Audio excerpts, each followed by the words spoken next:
ইয়া হাবিবাল্লাহ, আমি এমন একটা অপরাধ করছি, এমন একটা গুনার কাজ করছি, হয়তোবা আল্লাহ তাআলা আমার এই গুনাহকে মাফ করবে না, এই জন্য আমি কাঁদতেছি। আল্লাহ রাসূল বলতেছে, তুমি কি গুনাহ করছো বলো, তোমার গুনাহটা কি আল্লাহর আরশের থেকে বড় হবে?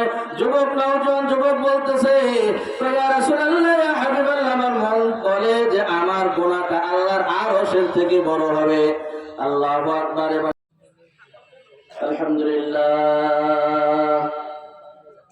الحمد لله وكفى وسلام على عباده الذين اصطفى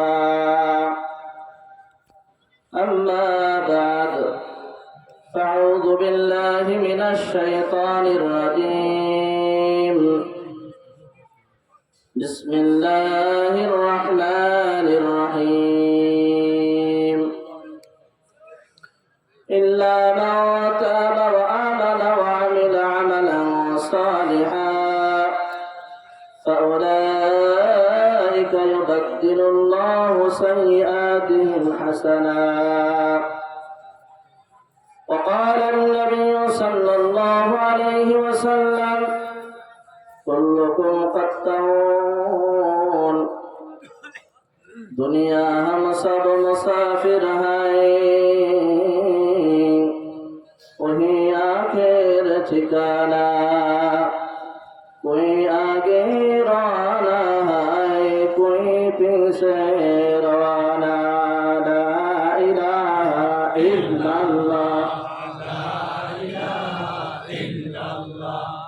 ला इलाहा इल्लल्लाह ला इलाहा इल्लल्लाह ला इलाहा इल्लल्लाह ला इलाहा इल्लल्लाह ला इलाहा इल्लल्लाह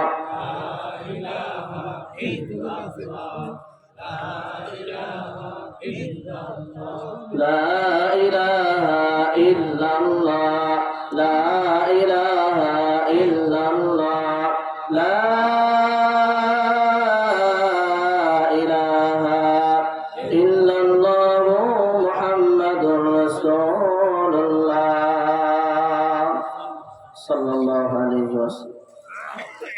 আলহামদুলিল্লাহ, আল্লাহ তাবারক ওয়া তাআলার দরবারে লাখো কোটি শুকর ও সুজুদ যে রব্বে করিম আপনাকে আমাকে দুনিয়ার সমস্ত ঝামেলা থেকে ফারেক করে দামি একটা মজলিস জান্নাতের বাগিচা আসার মতো বসার মতো তৌফিক দান করছে।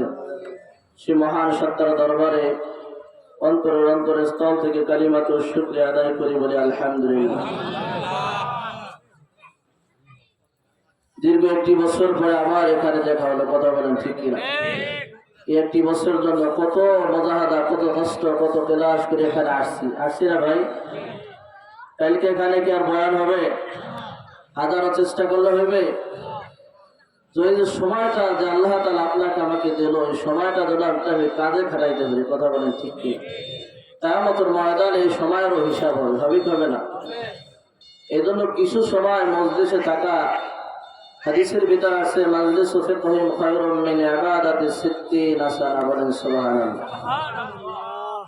মজলিসে থাকা 60 বছর লাগাতার নফল ইবাদত করার চেয়ে উত্তম, বলেন সুবহানাল্লাহ। তো আমরা কেউ 60 বছর একাধারে নফল ইবাদত করতে পারবো এমন কেউ বলতে পারবে? নিঃশ্বাসের নাই বিশ্বাস। যাক, আমি ভূমিকা লম্বা করবো না। আমি যে আয়াতে কারিমা তেলাওয়াত করছি, বিশ্বনবী জনাবে মুহাম্মদুর রাসূলুল্লাহ সাল্লাল্লাহু আলাইহি ওয়াসাল্লামের হাদিস আপনাদের খিদমতে তেলাওয়াত করছি। এই আয়াত এবং হাদিসের অনুসারে কিছু কথা বলা ইনশাআল্লাহ শেষ করব। মা তাওফিক ইল্লা বিল্লাহ। আল্লাহ তাআলা তৌফিক দান করে, বলেন আমিন। আল্লাহ তাআলা বলেন,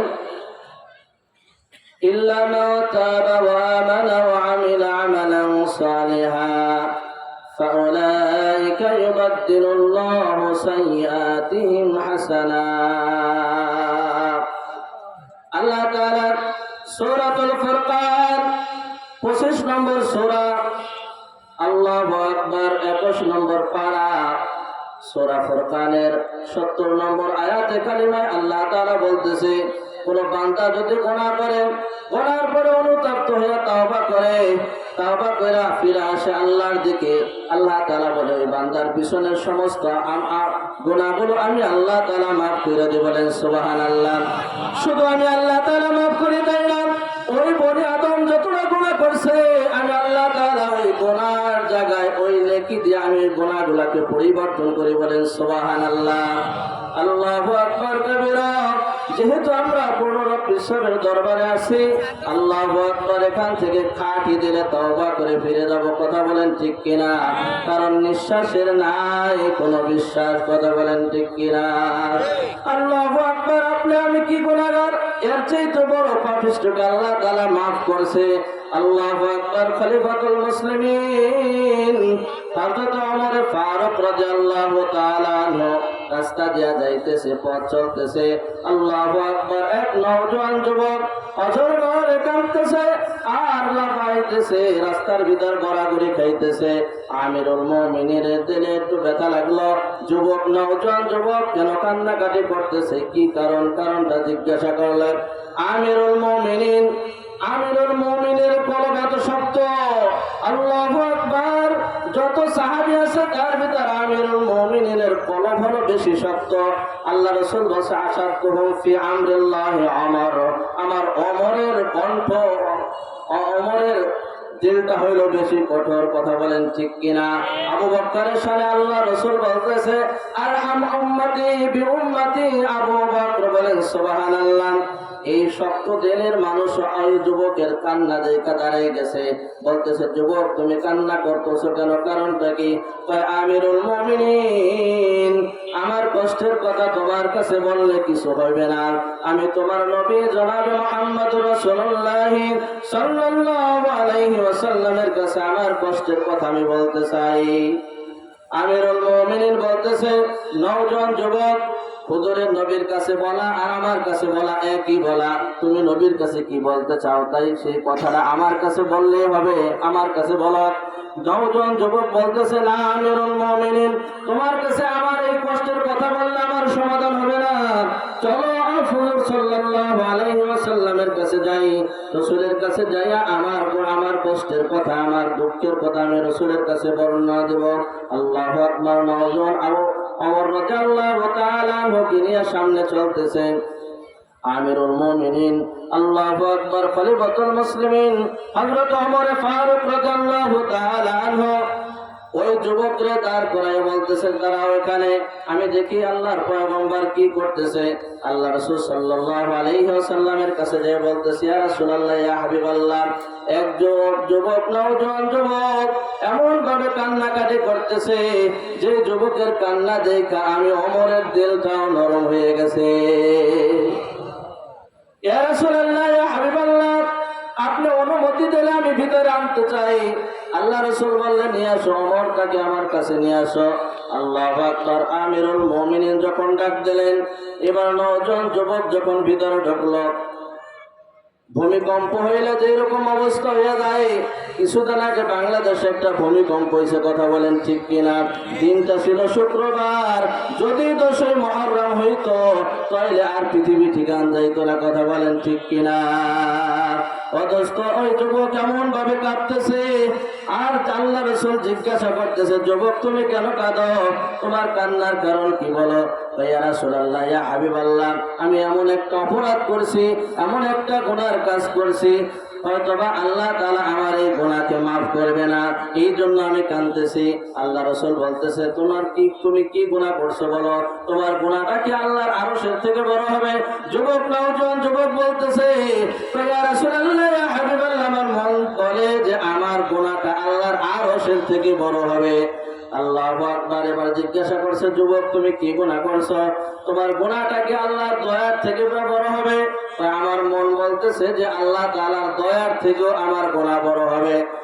আল্লাহু আকবার। আল্লাহ রাসূল জিজ্ঞাসা করতেছে, তুমি এবার গুনাহর বর্ণনা না দিলে আমি রাসূল কিভাবে বুঝবো তুমি কি গুনাহ করছো? কথা বলেন ঠিক কিনা? আল্লাহ রাসূল সাল্লাল্লাহু আলাইহি ওয়াসাল্লাম নওজোয়ান যুবককে বলতেছে, যুবক, হাল কতাওতা নাফসা, তুমি কি কাউকে হত্যা করছো?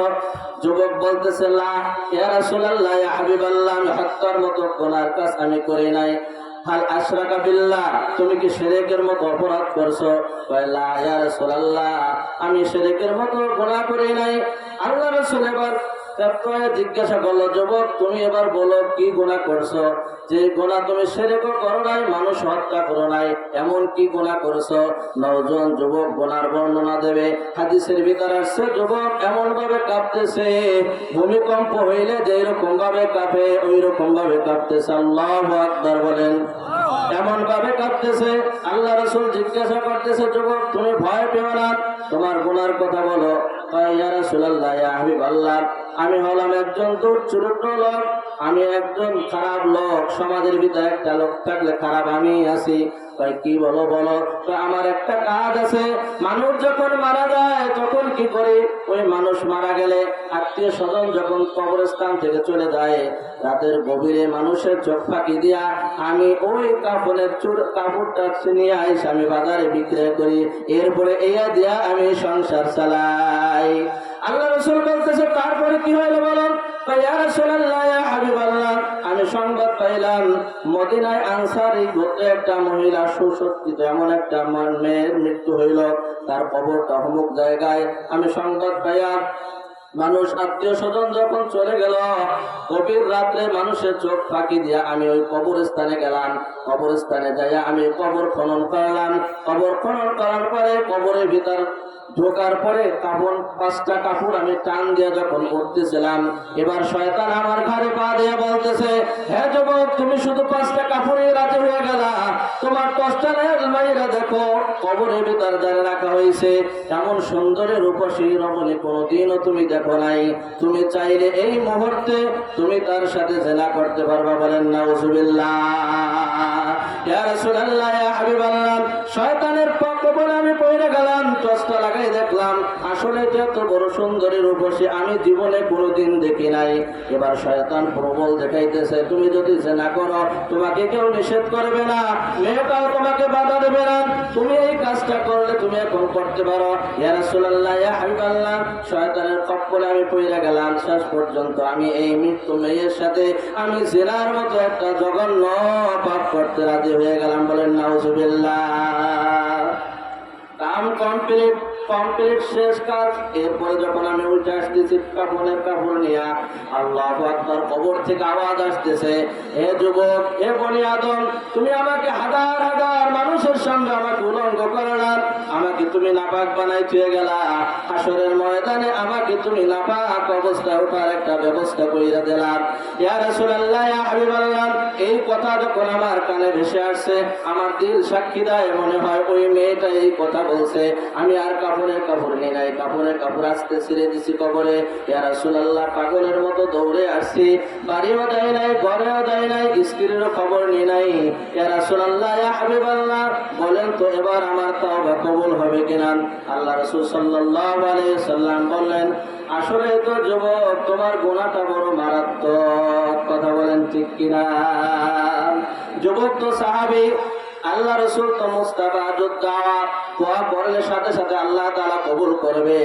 যখন বলছে তুমি এত বড় একটা গুনাহ করে ফেলাইছো, এই কথা শোনার সাথে সাথে যুবক বিদ্যুতের গতিতে আল্লাহ রাসূলের দরবার ছেড়ে চলে গেছে।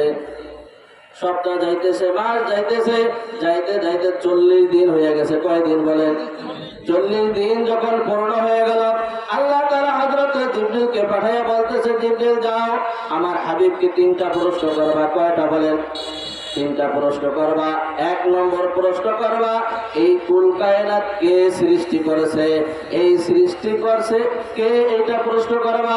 2 নম্বর প্রশ্ন করবা, এই মাখলুকাতের খাবারের রিজিক কে দেয়? 3 নম্বর প্রশ্ন করবা, জিবরিল এই উম্মতকে ক্ষমা করার দায়িত্ব কে? এই 3 প্রশ্ন করবা। আল্লাহ রাসূল সাল্লাল্লাহু আলাইহি ওয়াসাল্লামের কাছে হযরত জিবরিল আলাইহিস সালাতু ওয়াস সালাম এসে বলতেছে, আসসালামু আলাইকুম ইয়া রাসূলুল্লাহ। সালাম দিয়ে বলতেছে, আল্লাহ আপনাকে সালাম দিয়েছে। সালামের পরে আপনাকে 3টা কথা জিজ্ঞাসা করতে বলছে। ইয়া রাসূলুল্লাহ, ইয়া হাবিবাল্লাহ, এই সৃষ্টি জগতে যত যা কিছু আছে সব কিছু সৃষ্টি করছে কে? ইয়া জিবরিল, তুমি কি বলো? আমাকেও তো আমার আল্লাহ তাআলা সৃষ্টি করেছে। এই সমস্ত মাখলুকাতের রিজিকের দায়িত্ব কে? কে তাকে খানা খাওয়ায়? জিবরিল কি বললা? সমস্ত রিজিকের দায়িত্ব তো আমার আল্লাহ তাআলা নিছে, কথা বলেন ঠিক কিনা? আমার আল্লাহ তো আমাকে খাওয়ায়। এই বনি আদম যদি কোনো গুনাহ করে তো এই গুনাহগুলো কে ক্ষমা করে? সেটাও তো আমার আল্লাহ করে, কথা বলেন ঠিক কিনা? আপনার কাছে 40 দিন আগে এক যুবক আসছিল গুনাহ মাফের জন্য। ইয়া রাসূলুল্লাহ, ইয়া হাবিবাল্লাহ, আপনি বলছিলেন আসলে তো যুবক গুনাহটা বড় মারাত্মক, আপনি কি জানেন সেই যুবক কোথায়? কয় না, আমি তো তার খোঁজ খবর রাখি নাই। এই যুবক বাড়ি না দেয়া বড় সবচেয়ে বড় পাহাড়, যেই পাহাড়ে ওই পাহাড়ে ওইটা এবার কান্নাকাটি করতেছে, কানতে কানতে চোখের পানি শেষ হয়ে গেছে। এক পর্যায়ে কি হয়েছে, চোখের থেকে রক্ত পড়া শুরু হয়ে গেছে। এরপরে আল্লাহকে ডাক দিয়ে বলতেছে, আল্লাহ, এর থেকে যদি উঁচা কোনো পাহাড় থাকতো, উঁচা কোনো জায়গা থাকতো, সেই জায়গাতে আমি তোমার কাছে মাফ চাইতাম। আল্লাহ, তুমি আমাকে মাফ করো। আসমানের নিচে জমিনের উপরে আমার মতো গুনাহগার কেউ নাই, কথা বলেন ঠিক কিনা? এরকম ভাবে কাঁদতেছে। ইয়া রাসূলুল্লাহ, ইয়া হাবিবাল্লাহ, আপনি যান, আল্লাহ তাআলা তার তওবাটাও কবুল করছে, বলেন সুবহানাল্লাহ। তাকেও আল্লাহ তাআলা মাফ করে দিয়েছে। আপনার বড় বড় সাহাবী যারা আছে তাদেরকে নিয়ে যায়, ওই পাহাড় থেকে নিয়ে আসেন, নামাইয়া নিয়ে আসেন, আর আপনার জবানে শুনাই দেন, আল্লাহ তাআলা তার তওবাটাও কবুল করছে, বলেন সুবহানাল্লাহ। দোস্ত, তওবা করলে লাভ না লস? লাভ আছে না নাই? ইমাম আহমদ ইবনে হাম্বল রাহমাতুল্লাহ আলাইহি, যিনি হাম্বলি মাযহাবের ইমাম ছিলেন, 40,000 হাদিস যিনি সংগ্রহ করছে, বলেন না সুবহানাল্লাহ। শেষ বয়সে হাদিস যার কাছে শুনতেন, অমুকের কাছে হাদিস আছে, 1000 মাইল হইল পায়ে হেঁটে সফর কইরা ওই হাদিস সংগ্রহ করতে, বলেন সুবহানাল্লাহ। ইমাম আহমদ ইবনে হাম্বল রাহমাতুল্লাহ আলাইহি জগৎ বিখ্যাত একজন আলেম এবং বুজুর্গ ছিলেন। আহমদ হাম্বল রাহমাতুল্লাহ আলাইহি একদিন সফর করতেছেন একটা হাদিস সংগ্রহ করার জন্য। আল্লাহু আকবার, হাদিস সংগ্রহ করার জন্য যাইতে যাইতে এক পর্যায়ে একটা মসজিদে চলে গেলেন। মসজিদে মাগরিবের নামাজ পড়লেন, এশার নামাজ ওখানে পড়লেন। এবার হুজুর চিন্তা করলেন, রাতের বেলা রাতটা এই জায়গা মসজিদে আমি কাটাই দেব, সকালবেলা আমি মুসাফির অন্য জায়গায় যাব, যেহেতু মরুভূমিতে আমাকে কেউ চেনে না, কথা বলেন ঠিক কিনা? আমি হলাম মুসাফির। ইমাম আহমদ ইবনে হাম্বল রাহমাতুল্লাহ আলাইহি আল্লাহু আকবার, এশার নামাজ পড়া মসজিদে শুয়া আল্লাহ রাসূলের হাদিস পড়তেছে, বলেন সুবহানাল্লাহ। দারোয়ান এসে বলতেছে, পথিক আপনার বাড়ি কোথায়? মসজিদ থেকে বের হয়ে যান, মসজিদ আটকাই দেব। ইমাম আহমদ ইবনে হাম্বল রাহমাতুল্লাহ আলাইহি বলতেছে, বাবা, আজকের রাতটা আমাকে মসজিদে থাকতে দাও, আমি সকালবেলা ফজরের নামাজ পড়ে এখান থেকে বের হয়ে যাব। চোরে চোরে না ধর্মের কাহিনী, কথা বলেন ঠিক কিনা? তিনি তো আহমদ ইবনে হাম্বলকে চেনে না। আল্লাহু আকবার, যে চেনে সে কেনে, যে বোঝে সে খোঁজে, যে জানে সে মানে, কথা বলেন ঠিক কিনা? আহমদ ইবনে হাম্বল রাহমাতুল্লাহ আলাইহি কিন্তু খাদিম চেনে না। বলতেছে, আহমদ ইবনে হাম্বল, আপনারে তো আমি চিনি না, আপনি বের হয়ে যান, মসজিদে থাকা যাবে না। এক পর্যায়ে মসজিদ থেকে যখন বের হইয়া দিল, শীতের মৌসুম, কনকনা শীত, এবার হুজুর কই যাইবে? বাজারের দিক খেয়াল করে তাকায় দেখে এক রুটিওয়ালা রুটি বিক্রি করতেছে, আর ওই রুটি বানাইতেছে আর রুটি বেচতেছে। ইমাম আহমদ ইবনে হাম্বল রাহমাতুল্লাহ আলাইহি চিন্তা করলো, যেহেতু সে মুসলমান, আসতে যায় সালাম দিয়েছে, আসসালামু আলাইকুম ওয়া রাহমাতুল্লাহ।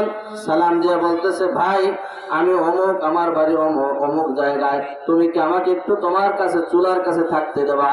কারণ শীতের সময় চুলার কাছে থাকলে কিছুটা শান্তি লাগবে, কথা বলেন ঠিক কিনা?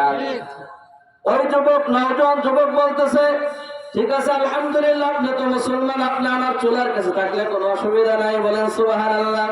ইমাম আহমদ ইবনে হাম্বল রাহমাতুল্লাহ আলাইহি একটা জিনিস তাকায়া ফলো করতেছে, দেখতেছে যে এই রুটিওয়ালা রুটি বেলে, খামিরা বানায়, রুটি বেলে, রুটি ভাজে, ওই প্রত্যেকটা কথার ভিতর সে আস্তাগফিরুল্লাহ বলতেছে, বলেন না সুবহানাল্লাহ। আস্তাগফিরুল্লাহকে সে শামিল করছে, প্রত্যেকটা কথা বলে আর আস্তাগফিরুল্লাহ বলে, একটা রুটি ভাজে আর আস্তাগফিরুল্লাহ বলে।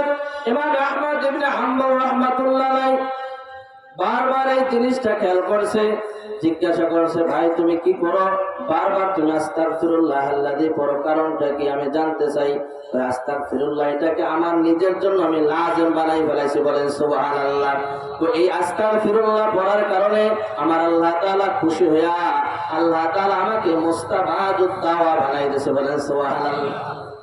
অর্থাৎ আমি যে যত দোয়া দুনিয়ায় করছি আমার প্রত্যেকটা দোয়া আমার রব্বে কারীম কবুল করছে, বলেন সুবহানাল্লাহ। ইমাম আহমদ ইবনে হাম্বল রাহমাতুল্লাহ আলাইহি 40,000 হাদিস যার মুখস্থ যে মুহাদ্দিস, তিনিও বলতে পারেন আজ আমার কোন দোয়া কবুল হয়েছে কোন দোয়া কবুল হয় না, এই কথা বলেন ঠিক কিনা?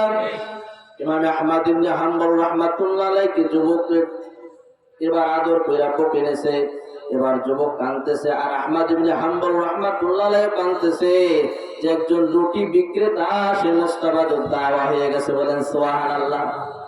আমি আহমদ ইবনে হাম্বল কত বড় বুজুর্গ, কত বড় আলেম, আমি বলতে পারি না যে আমার সব দোয়া আমার আল্লাহ কবুল করছে, কিন্তু রুটিওয়ালার প্রত্যেকটা দোয়া কবুল করছে, তা সে নিজে স্বীকার করতেছে। বলতেছে তুমি কি চাও? বলতেছে আপনাকে তো চিনি না আমি, আমার শুধু একটা দোয়া আমার রব কবুল করে নাই, তো মৃত্যুর আগ পর্যন্ত আমি এই দোয়াটাই করব, আল্লাহ এই জামানার সবচেয়ে বড় বুজুর্গ হইল ইমাম আহমদ ইবনে হাম্বল রাহমাতুল্লাহ আলাইহি, বলেন সুবহানাল্লাহ। তো এই জামানার এই আলেমকে যদি আমি একটু পাইতাম, আমি তার সাথে মুসাফা করতাম, তার কপালে একটা চুমা দিতাম, তার বরকতে হাত রেখে আমি দোয়া করতাম আর দোয়া নিতাম, বলেন সুবহানাল্লাহ। আহমদ ইবনে হাম্বল রাহমাতুল্লাহ আলাইহি বলতেছে যুবক নওজোয়ান আসো আমার কাছে আসো। আহমদ ইবনে হাম্বল রাহমাতুল্লাহ আলাইহির বাড়ির কাছে যাওয়ার দরকার নাই, আহমদ ইবনে হাম্বল রাহমাতুল্লাহ আলাইহি তোমার দরবারে হাজির হয়ে গেছে, বলেন সুবহানাল্লাহ। ও দোস্ত, এই জন্য আমরা তাওবাকে যদি আমরা লাজম বানাই নিতে পারি, আল্লাহু আকবার। হাদিসের ভিতর আসছে যে ব্যক্তি নাকি 3 ওয়াক্ত নামাজের পরে আস্তাগফিরুল্লাহ আল্লাযী লা ইলাহা ইল্লা হুয়াল হাইয়ুল কাইয়্যুম ওয়া আতুবু ইলাইহি লা হাওলা ওয়া লা কুওয়াতা ইল্লা বিল্লাহিল আলিয়্যিল আযীম, এই তাওবাটা যে করবে, তাফসীরের ভিতর আসছে ওই ব্যক্তির গুনাহ যদি সমুদ্রের পাহাড় পানি পরিমাণ হয়ে থাকে, পাহাড় পর্যন্ত যদি হয়ে থাকে, আল্লাহ তাআলা এই তাওবা করার কারণে তার জীবনের গুনাহ মাফ করে দেবে, বলেন সুবহানাল্লাহ। এই জন্য তো ইমাম সাহেব যখন নামাজ শেষ করে ডাইনে বামে সালাম ফিরানোর পরে আস্তাগফিরুল্লাহ আস্তাগফিরুল্লাহ আস্তাগফিরুল্লাহ বলে কথা বলেন ঠিক কিনা? এই জন্য তাওবা করা যাবে তো ইনশাআল্লাহ? তাওবা করলে কার না, তাওবা করলে নিজেরই ফায়দা হবে, কথা বলেন ঠিক কিনা? 5টা আমলের কথা বলে আমি শেষ করবো। 1 নম্বরে যখন আমরা ঘুমের বিছানায় যাব, কি করব ভাই? ঘুমের বিছানায় যাব তখন আমরা কি করব? কালিমা তাইয়্যিবা পড়ব। কি পড়ব? কালিমা তাইয়্যিবা। হাদিসের ভিতর আসছে যে ব্যক্তি এই কালিমা পড়ে ঘুমের বিছানায় যাবে, আর ঘুম হলো মৃত্যু, অর্ধেক মৃত্যু, কথা বলে ঠিক কিনা? তো ওই অবস্থায় যদি তার মৃত্যুবরণ করে, আল্লাহ তাআলা তাকে শহীদি মৃত্যু দান করবেন, বলেন সুবহানাল্লাহ।